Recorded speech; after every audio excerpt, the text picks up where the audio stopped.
Super, நம்ம எதிர்பார்த்த மாதிரியே வந்திருக்கீங்க. என்னடா எல்லாம் ஹாப்பியா இருக்கீங்க? என்ன நினைச்ச மாதிரி வந்திருக்கு? வாடா வினோத், உன்னதாண்டா எதிர்பார்த்துக்கிட்டு இருக்கோம். திருவியாறு அவுட்டர்ல ஒரு மெகா ப்ராஜெக்ட் ஆரம்பிக்க போறோம் இல்லையா? ஆமா. அதுக்கான எஸ்டிமேட் வந்துருச்சு. இந்தா பாரு. குடு.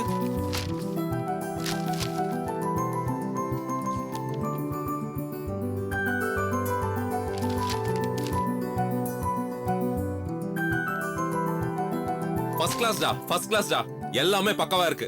இத மட்டும் சக்சஸா முடிச்சோன்னு வையே, எல்லாத்துக்கும் ப்ராஃபிட்டும் அதிகமா கிடைக்கும், கம்பெனியோட நேமும் பாப்புலர் ஆகும். ஆமாண்டா வினோத், அதனால தான் எப்பாடு பட்டாவது இந்த ப்ராஜெக்ட தீவிரமா முடிக்கணும்னு இருக்கோம். நீயும் அதே தீவிரத்தோட இருக்கணும். என்னடா இவன் இப்படி சொல்றான்? டேய், நான் என்னைக்கு சொனங்கி போய் இருந்திருக்கேன்? வேலை விஷயத்துல நீ சொல்லுங்கள பக்காவா இருக்க, ஆனா பண விஷயத்துல கொஞ்சம் ஸ்லோவா இருக்க. ஆமாண்டா, இந்த ப்ராஜெக்ட்டுக்காக நம்ம இன்னும் கொஞ்சம் பணம் போட வேண்டியிருக்கு. அப்பதான் குறிப்பிட்ட டைமுக்குள்ள நம்ம இந்த ப்ராஜெக்டை முடிக்க முடியும். அதனால நாங்க ஆளுக்கு 25 லட்சம் ரூபாய் போறதா முடிவு பண்ணிருக்கோம். நீயும் உன் பங்கு கொடு. டேய், என்னடா இவன் உடனே 25 லட்சம் ரூபாய் போட சொல்றான்? திடீர்னு சொன்னா அவ்வளவு பணத்துக்கு நான் எங்க போவேன்? டேய், அவன் என்ன கேட்டான்னு இப்படி பதட்டப்படுற? போன ப்ராஜெக்ட்ல வந்த லாபத்தை மொத்தமா தூக்கிட்டு போய் உன் பொண்டாட்டி நகையெல்லாம் திருப்பணல்ல, அவங்க கிட்ட கேட்டுவாங்க.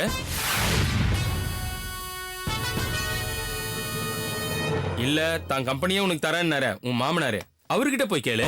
டேய், என்னடா பேசுற நீ? அவங்க ஒட்டு வேணாம் உறவு வேணாம் தான் நான் ஒதுங்கி இருக்கேன். அவங்க கிட்ட போய் கேட்க சொல்ற? சும்மா நடிக்காதடா. உன் பொண்டாட்டி உன்னை தேடி உன் ரூமுக்கு வர்றதும், நீயும் உன் மாமனாரை பாக்குறதுக்கு ஹாஸ்பிட்டல் போறதும் எல்லாம் எங்களுக்கு தெரியும்டா. பர்சனல் விஷயத்துல தலையிடக்கூடாதுன்னு தான் நாங்க சைலண்டா இருந்தோம். சும்மா சீன் போடாம போய் பணத்தை வாங்கிட்டு வா. டேய், சும்மா விவரம் தெரியாம பேசாத. என் பொண்டாட்டி என்ன ரூம்ல வந்து பார்த்தது உண்மைதான். நான் இல்லன்னு சொல்ல. எதுக்காக தெரியுமா வந்தா? அவங்க வீட்டுக்கு வர சொன்னா, நான் வரமாட்டேன்னு சொல்லிட்டேன். அதே மாதிரி என் மாமனாருக்கு உடம்பு சரியில்லைன்னு கேள்விப்பட்டு ஹாஸ்பிட்டல்ல போய் பார்த்தேன். இது தப்பா? அதுக்காக அவங்க கிட்ட ஒட்டிக்கிட்டேன்னு அர்த்தமா? பேசுறான் பாரு. இங்க பாருடா, அவங்க கிட்ட போய் எனக்கு உதவி பண்ணுங்கன்னு கை ஏந்திட்டெல்லாம் நிக்க மாட்டேன். எனக்கு கொஞ்சம் டைம் கொடுங்க, நான் வெளியில இருந்து எப்படியாவது ஏற்பாடு பண்ணி கொடுத்துறேன். கேட்டிங்களாடா? இந்த வினோத் இப்படிதான் பண்ணுவான்னு நான் அப்பவே சொன்னேன்ல, இப்ப பாத்துங்க. டேய், உன்னை பத்தி தெரியும்டா எனக்கு. நம்ம கம்பெனியை வளர்க்கறதுல உனக்கு கொஞ்சம் கூட அக்கறையே இல்ல. உன் மாமனார் கம்பெனிக்கு தான் நீ விசுவாசமா இருக்க. டேய், ஏடா பேசுற நீ? டேய், சும்மா பேசாதடா. கூடவே இருந்து குழி பறிக்க உனக்கு எப்படா மனசு வருது? வாய்க்கு வந்தபடி எல்லாம் பேசிருக்க. வாயெல்லாம் உடைச்சிடுவேன். என்னடா நினைச்சிட்ட நீ? டேய், விடா. ஏற்கனவே அவன் சந்தேகப்பட்டான், இப்போ இவன் சந்தேகப்படுறான். என்னடா நினைச்சிட்டு இருக்கீங்க நீங்க? என்ன பேசுவீங்க நீ? டேய் வினோத், என்ன பேசுறியா? எம்எல்ஏ கை வச்சிட்டல நீ? பாத்துக்கறேன்டா உன்னை. டேய், ஆமாடா, உன் மேல தான் கை வச்ச. என்னடா பண்ணுவ நீ? டேய், இப்ப சொல்ற கேட்டுக்குங்கடா. இவன் இந்த கம்பெனில இருந்தா நான் இங்க இருக்க மாட்டேன். என் ஷேரை பிரிச்சு கொடுங்கடா. டேய், போடா. நீ இல்லடா என்ன கம்பெனி இழுத்து மூடிடுவான்னு நினைச்சியா? டேய் வினோத், என்ன பேசுற நீ? நம்ம கம்பெனிக்கு இவன் தான் மெயின் பார்ட்னர். நம்ம எல்லாரை விட இவன் தான் அதிகமா பணம் போட்டிருக்கான். இவன் போயிட்டான்னு நம்ம எப்படி கம்பெனியை நடத்துறது? டேய், பணத்தை பத்தி பெருசா பேசுறீங்களா? பணத்தை மட்டும் வச்சுட்டு ஒண்ணும் பண்ண முடியாது. பிசினஸ்ல எனக்கு இருக்கிற நாலேஜ்ல 10% கூட அவனுக்கு கிடையாது. இங்க பாரா, போன போட்டு விடுறா. கம்பெனியை நான் சக்சஸ்ஃபுல்லா நடத்தி காட்டுறேன். சாரிடா, எங்களுக்கு உன்னை விட பணம் வச்சிருக்கிற இவன் தான் முக்கியம். இவனுக்கு இஷ்டம் இல்லைங்கிறப்போ நீ இந்த கம்பெனில இருக்கிறது கஷ்டம். அதனால இவங்கிட்ட மன்னிப்பு கேட்டுரு.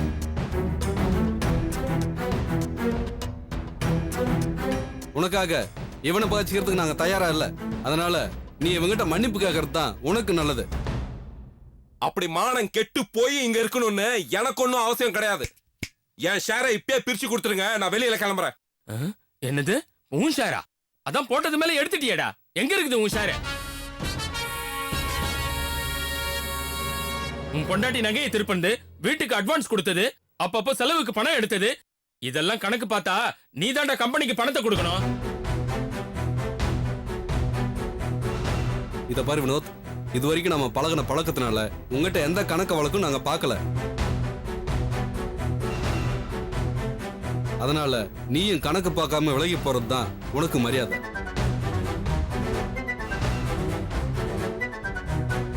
புரிஞ்சிக்குவேன்னு நினைக்கிறோம். புரிஞ்சுக்கிட்டேன்டா, உங்களை பத்தி நல்லா புரிஞ்சுக்கிட்டேன். உங்களுக்கு என்ன தேவை? நான் கம்பெனி விட்டு வெளியே போகணும். அதுக்கு தானே இந்த டிராமா போடுறீங்க? போறேன்டா, போறேன். இந்த பார், இந்த கம்பெனியோட மொத்த ஃபைல்ஸ் வெறும் புட்டி எடுத்துட்டு போறேன். தனியால நின்னு ஜெயிச்சு காட்டுறேன்டா. இந்த வினோத் யாருன்னு காட்டுறேன்.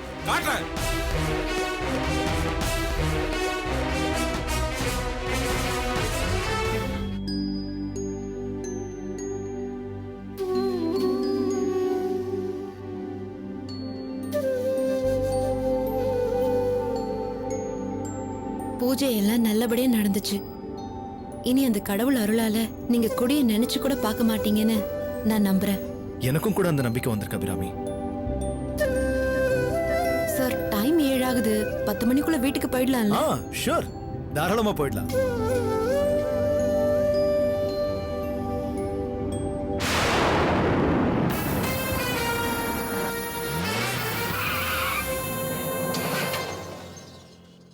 என்னாச்சு சார்? என்னன்னு தெரியல அபிராமி. நான் என்னன்னு பாத்துறேன். Just minute.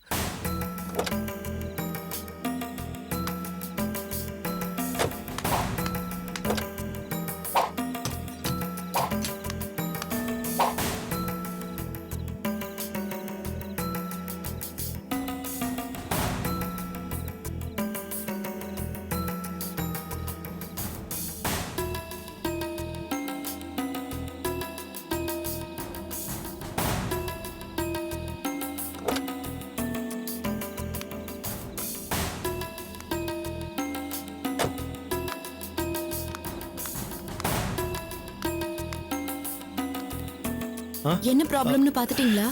இன்ஜின்ல ஏதோ ப்ராப்ளம்னு நினைக்கிறேன். வண்டி இனிமே ஸ்டார்ட் பண்ண முடியாது. மெக்கானிக் யாராவது இருந்தா ரிப்பேர் பார்த்துட்டு வண்டி எடுத்துட்டு போலாம். இந்த ஏரியால பார்த்தா எங்கேயும் மெக்கானிக் ஷெட் இருக்கிற மாதிரி தெரியல. ஏற்கனவே ரொம்ப லேட் ஆயிடுச்சு. எங்க வீட்ல என்ன தேடுவாங்களே. பயப்படாதீங்க. ஒரு ஃபோன் பண்ணி வர கொஞ்சம் லேட் ஆகும்னு சொல்லுங்க, போயிடலாம். வீட்டுக்கு ஃபோன் பண்ணி சொல்லிடுங்க.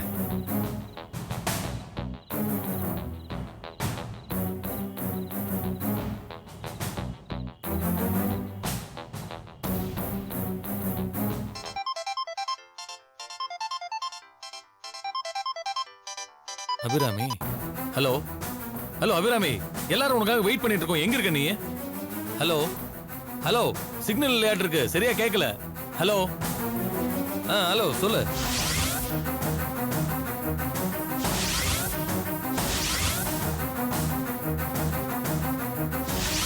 அப்படியா? சரி, பார்த்து பத்திரமா வா நீ.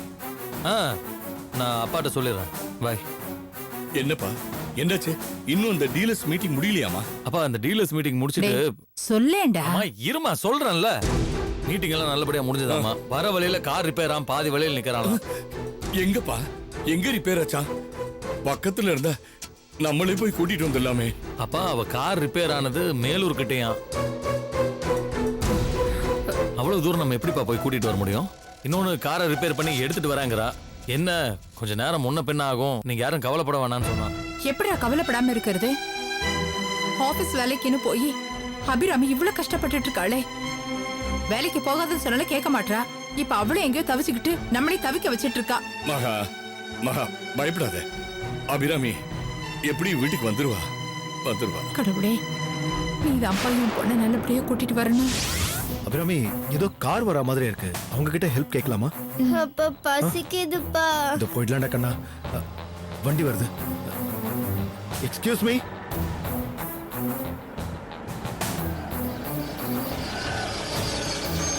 சார், வண்டி கொஞ்சம் ப்ராப்ளமா இருக்கு. ஸ்டார்ட் ஆக மாட்டேங்குது. பக்கத்துல ஏதாவது மெக்கானிக் ஷெட் இருந்தா என்ன டிராப் பண்ணிடுறீங்களா? இங்க எங்கேயுமே மெக்கானிக் செட் கிடையாது சார். மேலூருக்கு தான் போகணும். அதுவும் 15 கிலோமீட்டர் போகணும். அப்போ நீங்க என்ன டிராப் பண்ணிடுறீங்களா? அங்க நான் மெக்கானிக்கை கூட்டிட்டு வந்துடுறேன். அது வரைக்கும் மேடமும் குழந்தையும் தனியாவா இருப்பாங்க. இது ரொம்ப மோசமான ஏரியா சார். பேசாம காரை லாக் பண்ணிட்டு என் கார்ல வந்துருங்க. மேலூர்ல இறக்கி விடுறேன். ஐயோ, அபிராமி என்ன பண்ணலாம்? மேலூருக்கே போயிடலாமா? அதாங்க சரின்னு எனக்கும் தோணுது. சரி, ஒரு நிமிஷம் இருங்க சார். நான் வண்டியை லாக் பண்ணிட்டு வந்துடுறேன். அபிராமி,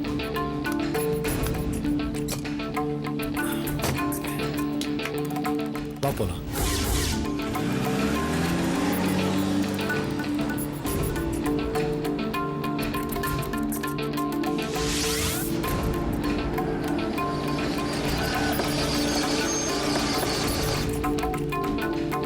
சார் யாருன்னே தெரியாத எங்களுக்கு சரியான நேரத்தில் வந்து உதவி பண்ணீங்க. ரொம்ப தேங்க்ஸ் சார். பரவாயில்லைங்க, நான் கிளம்புறேன். Okay sir.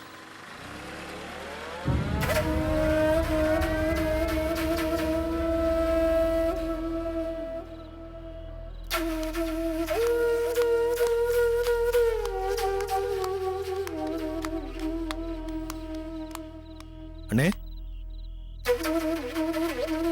அண்ணே அண்ணே அண்ணே எந்திரிங்கண்ணே ப்ளீஸ்ண்ணே. யார் நீங்க? என்னங்க? கார் கொஞ்சம் ரிப்பேர் ஆயிடுச்சு. யாராவது மெக்கானிக் இருக்காங்களா? மெக்கானிக் நைட் ஷோ படத்துக்கு போயிட்டாங்க. பரவாயில்லைங்க, அவங்க செல் நம்பர் இருந்தா கொடுங்க, நான் பேசிக்கிறேன். செல் நம்பர் இருக்கு, ஆனா அவன் எடுக்க மாட்டான். ஃபுல் போதையில இருப்பான். பக்கத்துல வேற ஏதாவது மெக்கானிக் ஷெட் இருக்கா? இந்நேரத்துக்கு எந்த மெக்கானிக் ஷாப்பும் இருக்காது சார், எல்லாம் பூட்டி இருக்கும். பேசாம மெக்கானிக்க தேடுறதை விட டாக்ஸி பிடிச்சி திருச்சிக்கு போயிடலாமே. சரி சார் ஒரு நிமிஷம் இருங்க. டீசல் விலை ஏறதுனால வாடகை காரெல்லாம் ஸ்ட்ரைக்கு. எந்த காரும் கிடைக்காது. எதுவா இருந்தாலும் காலையில தான்.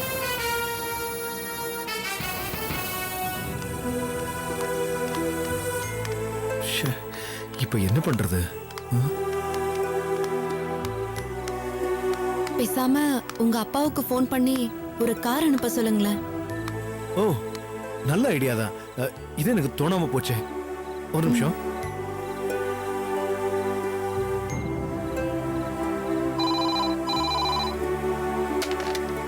ஹலோ அப்பா, நான் வருண் பேசுறேன்ப்பா. கோயிலுக்கு போன காரியம்லாம் நல்லபடியா முடிஞ்சுதாப்பா? எல்லாம் முடிஞ்சதுப்பா. கயிறெல்லாம் கட்டியாச்சா? கயிறுலாம் நல்லபடியா கட்டியாச்சுப்பா.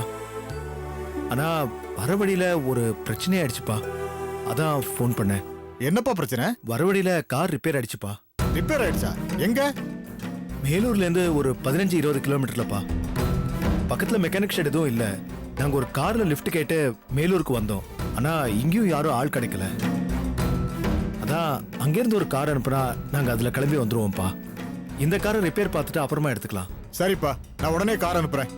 மாப்ள, ஆமா, வருண் கார் ரிப்பேர் ஆயிடுச்சான். அபிராமி அவனும் மேலூர்ல இருக்காங்களா. நீங்க இங்க இருக்கிற காரை அங்க எடுத்துட்டு போய் அவங்கள அதுல வர சொல்லிட்டு நீங்க அந்த காரை ரிப்பேர் பண்ணி எடுத்துட்டு வந்துருங்க. இந்த பிரகாஷ் பைய சொதப்பிட்டானே. கயிறு கட்ட விடாதீங்கன்னா கயிறு கட்டிட்டு திரும்புற அளவுக்கு பண்ணிட்டானே. மாப்ள, மாமா என்ன மாப்ள யோசிக்கிறீங்க? இல்ல மாமா, மணி இப்பவே 9:30 ஆயிடுச்சு. ஆமா, இங்க இருந்து போறதுக்கு ஒரு 3 மணி நேரம், அங்க இருந்து திரும்பி வர்றதுக்கு ஒரு 3 மணி நேரம். லேட் நைட் ஆயிருமா மாமா. இதுல வேற கண்மணி வேற கூட போயிருக்கா. காலையில இருந்து இந்த கோயில் குளம்லாம் சுத்தி ரொம்ப டயர்ட் ஆயிருப்பாங்க மாமா. நான் என்ன சொல்ல வர்றேன்னா, பேசாம பக்கத்துலயே ஒரு நல்ல லாட்ஜா பார்த்து ஒரு ரூம் எடுத்து தங்கிட்டு காலையில வர சொல்லுங்களேன். இதுவும் நல்ல யோசனை தான் மாப்ள. வருண், மாப்ள சொன்னதை கேட்டியா? கேட்டேன்பா. அப்போ நீங்க ஒரு நல்ல லாட்ஜா பார்த்து தங்கிடுங்க. விடிஞ்சதுக்கு அப்புறம் கிளம்பி வந்துருங்க. அபிராமி வீட்லயும் ஃபோன் பண்ணி தகவலை சொல்ல சொல்லிடு. சரிப்பா. சரிப்பா, வச்சிடறேன்.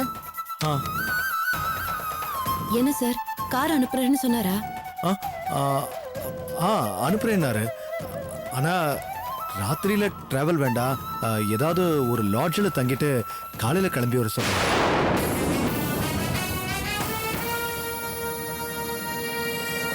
லாட்ஜா? என்ன சார் சொல்றீங்க? சார் அதெல்லாம் வேண்டாம் சார். எப்படியாவது நம்ம வீட்டுக்கு திரும்பி போயிடலாம். அபிராமி, நான் இன்னும் போக வேண்டாம் நான் சொல்றேன். எல்லா இடத்துலயும் விசாரிச்சு பார்த்துட்டோம். சூழ்நிலை என்ன பண்ண சொல்றீங்க? ஏதாவது சொல்லி சமாளிக்க முடியாதா அபிராமி? அப்பா உங்க வீட்டுக்கு ஃபோன் பண்ணி தகவல் சொல்ல சொன்னாரு. சான்ஸே இல்ல சார். ஏற்கனவே வீட்ல முழு விஷயத்தையும் சொல்லாம வந்துட்டேன். இப்ப ராத்திரியும் நான் வீட்டுக்கு திரும்பலன்னு சொன்னா அவ்வளவுதான். அவங்களாம் ரொம்ப பயப்படுவாங்க. எனக்கு என்ன பண்றதுன்னே தெரியல சார். அபிராமி ப்ளீஸ் கவலைப்படாதீங்க.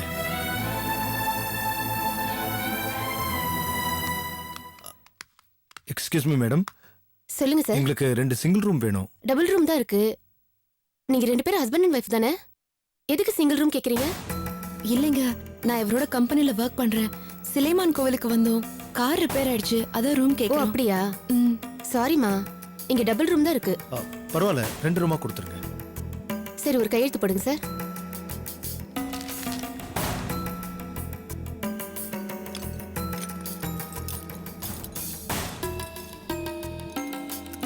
இந்தாங்க சார் 201 202. தேங்க்யூ.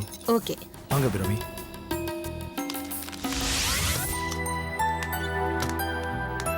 ஆண்டி நான் உங்க கூடவே இருக்கிறேன் ஆண்டி. சரி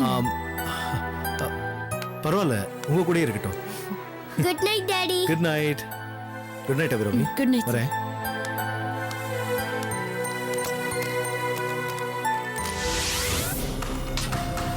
ஏங்க அந்த பிரகாஷ் அப்படி பண்ணுவான் இப்படி பண்ணுவான் ஜம்ப் அடிச்சீங்க.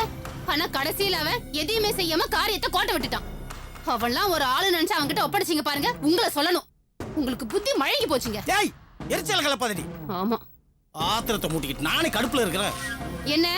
என்ன வாயை மூடிட்டு பேசாம இருன்னு சொல்றீங்களா? ச்சே. ஏற்கனவே அந்த வருண் அபிராமி பேச்சுக்கு கட்டுப்பட்டு கோயிலுக்கு போயிட்டான். இப்ப மந்திரிச்சு கையில கயிறு வேற கட்டியாச்சு.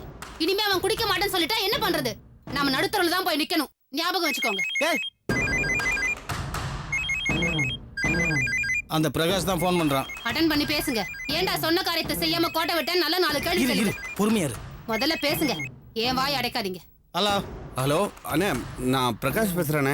அதான் தெரியுதா, எல்லாத்தையும் கோட்டை விட்டுட்டு ஃபோன் மட்டும் பேச வந்துட்டேன். அண்ணே, நான் அனுப்பின ஆளுங்கெல்லாம் மாட்டிக்கிட்டாங்கண்ணே. என்ன சொல்ற? ஆமாண்ணே, அங்கே ஏதோ பை எலெக்ஷன் நடக்குதான். அங்கே போட்டிருந்த ஸ்பெஷல் கண்காணிப்பு படைக்கிட்ட அவங்கெல்லாம் மாட்டிக்கிட்டாங்கண்ணே. யோ நல்ல வேலைண்ணே, நம்மளை யாரையும் காட்டி கொடுக்கல. ஆமா, வருணும் அபிராமியும் என்ன ஆனாங்க? கோயில்ல மந்திரிச்சு கொடுத்த கயிறை கட்டிட்டு மேலூர் பஸ் ஸ்டாண்ட் பக்கத்துல இருக்கிற எம்ஆர் லாட்ஜ்ல ரூம் போட்டு தங்கியிருக்காங்க. லாட்ஜ்லையா? சாமி எல்லாம் கும்பிட்டுட்டு ரிட்டர்ன் வர்றப்ப கார் ரிப்பேர் ஆச்சான். அதனால அங்க போய் ரூம் போட்டு தங்கியிருக்காங்க. காலையில தான் வருவாங்க. யோ உன்னெல்லாம் நம்பி பொறுப்பு ஒப்படைச்சேன் பாரு, என்ன சொல்லணுயா? முடியலன்னா முதல்ல சொல்லி தொலைச்சிருக்கலாம்ல. நான் வேற யாரையாவது ஏற்பாடு பண்ணிருப்பேன்ல. அண்ணே சாரிண்ணே, இப்படியெல்லாம் நடக்கும்னு நான் எதிர்பார்க்கவே இல்லை. பசங்க மட்டும் மாட்டிக்காம இருந்திருந்தாங்கன்னா இந்நேரம் வருண் அபிராமி ஹாஸ்பிட்டலில் கிடந்திருப்பாங்க. இந்த நொண்டி சாக்கெல்லாம் சொல்லிட்டு இருக்காத. காரியத்தை முடிக்க முடியலன்னா ஏதாவது ஒரு காரணத்தை சொல்ல வேண்டியது. எரிச்சலை கிளப்பாதையா, முதல்ல போன வையா. வந்துட்டான், பேசிக்கிட்டே இருக்கான்.